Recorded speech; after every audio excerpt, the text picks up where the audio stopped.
So first of all, thank you all for being here tonight. Thank you for going through the training, figuring out how to use C-SPAN clips, putting some things together, thinking about some of the things that you talked about in your comm classes.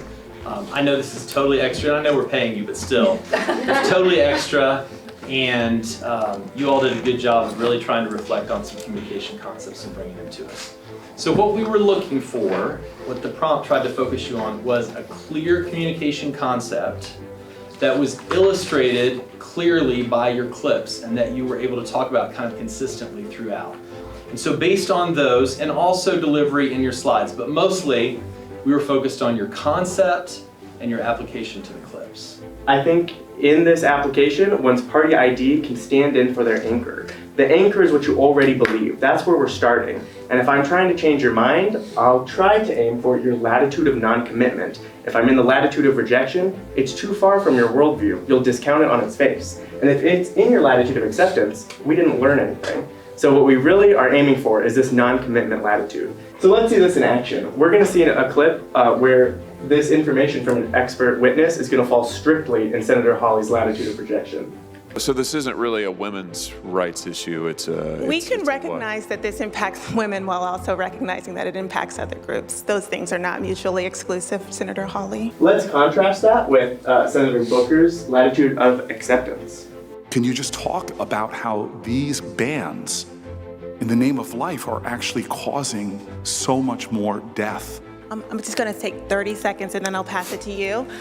Thank you so much for that question. Talked about kind of like the visual rhetoric that you see from presenters and like how do they portray themselves to their audience. We're going to look at that and keep in mind these three things as we look at the first clip. I value her wisdom and her candor, and I admire very much her leadership and her pragmatic approach to getting things done. So you can see there, it's subtle, but he does keep his eyes towards her when he talks about her. It's more about her than the people who are taking pictures and everything, so he keeps the focus on her. The basics of cultivation theory are as follows.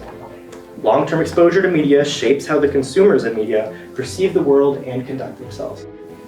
And also, the more media people consume, the more likely they are to hold a view of reality that is closer to the media's depiction of reality. A new tactic we have seen is to discount media that opposes your viewpoints as fake news, an idea popularized by former President Donald Trump. No. John Roberts, go ahead. CNN's fake news. I don't take questions. I don't take questions from CNN. So as you saw in the clip, Trump wouldn't take a question from CNN because it is so-called fake news. And if one perceives any opposing media as fake news, they'll end up constructing a worldview that is just illusory. You see, distrust in mass media has led to many flocking toward alternative facts and conspiracies to explain their worldview.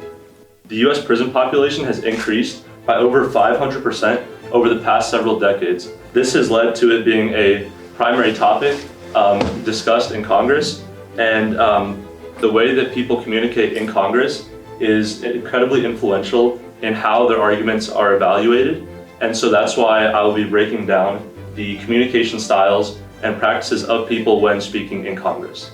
But unfortunately, we've gone in a way that so far cuts against our common values and our ideals. This age of mass incarceration on a whole is violating our core principles in so many areas. Okay, so clearly there were some effective and ineffective parts of Senator Booker's speech, and there was a particular focus on emotion and the use of pathos to make sure that he was connecting with people on an emotional level when talking about this topic, which is incredibly emotional and impactful for many people. The main goal of statistics is to make it easy to interpret so that your audience knows what you're talking about.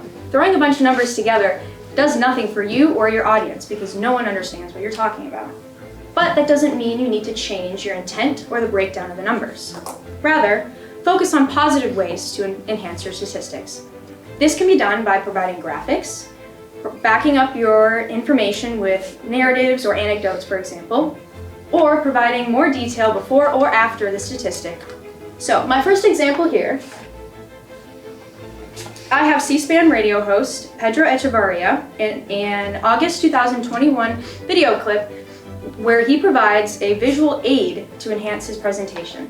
Information tells us that when it comes to, from the Federal Reserve, about $1.8 trillion in student loan debt out there.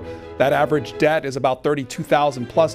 That average monthly payment, $393, and the debt load for 2019 graduates going up to almost $30,000. This example shows how Pedro clearly explained and backed up his numbers and significance by providing graphics and the sandwich method I had mentioned with context before and after the numbers.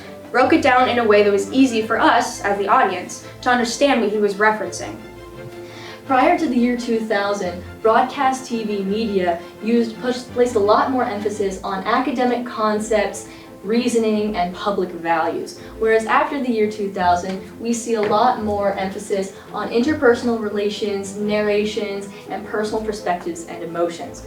That's not to say that today's news media doesn't address difficult topics, because it certainly does, but the way that it does so is significantly different than it used to be. In these two clips that I have for you today, I'd like you to listen for differences in the language and the formality between the two speakers. This first video I have for you is Charlie Cook from Monday, October 31st of 2022. Charlie, good morning. Good morning. I'm excited. All right, we're almost there. We're almost there. Let's jump right into it. We spent our first hour talking about crime. This second clip I have for you is the introduction from 1952 of then Attorney General Earl Warren. Our distinguished guest for this evening is the Honorable Earl Warren, Governor of California. The opinions expressed are necessarily those of the speakers. Today, we wouldn't introduce somebody as honorable anything, and Earl Warren in 1952 wouldn't have dreamed of saying, "I'm very excited to be here with a happy little wiggle on national TV." But this change in formality does in fact have a huge impact on the way that things are perceived by the audience. The 1960 election was the first time visual media, including television, played an important role in a presidential campaign. Each of the 4 debates were televised for the American public to watch, with about 65 million viewers tuning in to see their candidates. The goal of these debates was actually to increase voter turnout and for citizens to see and listen to their candidates before Election Day. But this was overshadowed by the role of media in displaying a public image and personality for the candidates. Here we will listen to the introduction of the first 1960 presidential debate. The candidates need no introduction. The Republican candidate, Vice President Richard M. Nixon, and the Democratic candidate, Senator John F. Kennedy. So there are a couple things I want to point out here. One, look at the difference between JFK and Nixon visually. JFK's in a dark suit, makes him stand out against this obvious black and white film, and Nixon's wearing this light gray suit and he just kind of fades it into the background. Also, just their overall stance of how they're sitting. JFK looks cool, calm, and collected, and Nixon just looks unsteady and unfocused, and he's like constantly looking around during the introduction, versus JFK just seems very ready to go for the debate. So to solve this issue, United Nations representatives have been trying to discuss and find solutions to this issue. And one of the major communication skills has been framing, specifically how different representatives are framing their opponents to progress towards solutions in this discussion.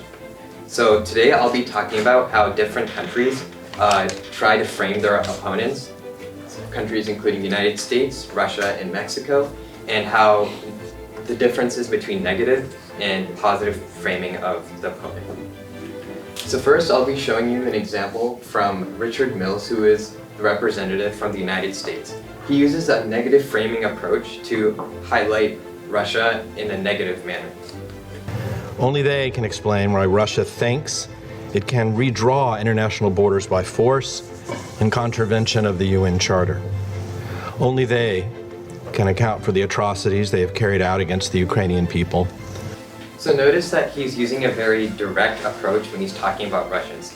In a way, he is finger pointing and he's pointing out exactly what they're doing wrong.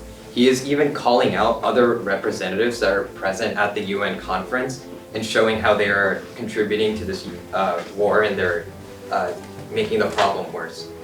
So visual statistics and infographics are a very good way to show these ideas, especially to the general public who may not understand more complex topics such as nuclear energy, which is why it is a very necessary thing for speakers who are presenting on this issue to use infographics as a way to just show these goals.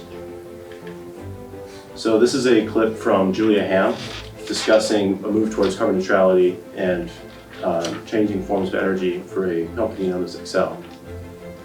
Really point out that these are not just lofty targets. Many of these commitments have real meat behind them, and Excel is a great example. I'm so proud for what that company has done in terms of not only setting a target, but getting very specific in how they're going to get there in their service territories in which they operate. So that use of statistics shows the idea that she was trying to communicate very effectively, and the graphs that were present in that very much helped just this general delivery. Essentially, it's talking about the nonverbals, how your beliefs and how your attitudes and how you are connecting with a different person, how an expectation will be met or not met, and how it will affect you mentally, physically, and emotionally.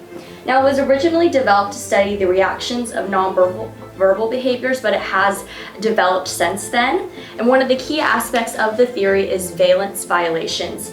According to Purdue in 1993, she says that if a message sender behaves in a way that doesn't meet the receiver's expectations, the receivers experience a valence violation.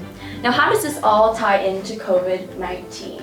Here we'll be watching two different videos comparing, like a tangible opinion between a more Democrat and a more Republican. First, we will be watching Peter McLeod, MD, in a conservative rally in February of 2022, which just happened this year, and his comments on the way things have turned in COVID. For you, this pandemic is effectively over with. It's over with.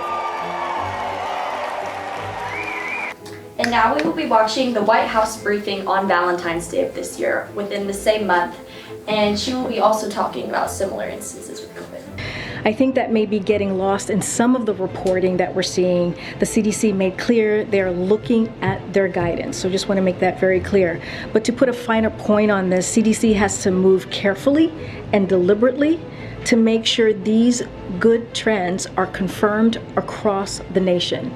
So it is seen here that these are two very influential conservative and liberal voices that are voicing their opinions and their facts about COVID, and they're being framed in very different lightings. And this can therefore infer that the valence violations for the different parties are going to be very different because of the distancing. The conservative is saying there is no need for social distancing, there is no need for mandates, therefore a conservative's violation would not be violated by social distancing, and they would prefer to be closer. However, if you do look at the liberal voice, they are saying that we do need to still be taking these precautions, therefore a liberal violation might be they would be more offended if space wasn't taken as deeply into consideration.